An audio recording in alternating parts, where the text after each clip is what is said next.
న్యాయవాదుల బృందం ఈ గ్రామాన్ని ఈ శిబిరాన్ని సందర్శించడం జరిగింది. గత 43 రోజులుగా బల్క్ డ్రగ్ పార్క్ని ఏర్పాటు చేయొద్దని ఇక్కడ ఉద్యమం చేస్తున్నటువంటి సంగతి మనందరికీ తెలిసిందే.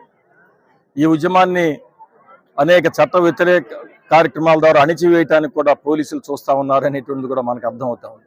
అనేకమైనటువంటి నిర్బంధ కాండలు, మహిళల మీద దౌర్జన్యాలు, గృహ నిర్బంధాలు ఇక్కడ సర్వసాధారణం అయిపోయినాయి.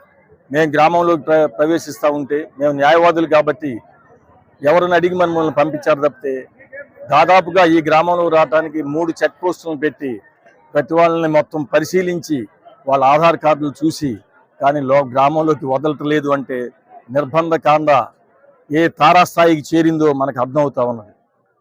మన దేశంలో మన రాష్ట్రంలో ఒక గ్రామం నుంచి ఒక గ్రామం వెళ్ళే హక్కు ప్రతి వాళ్ళకి ఉన్నది.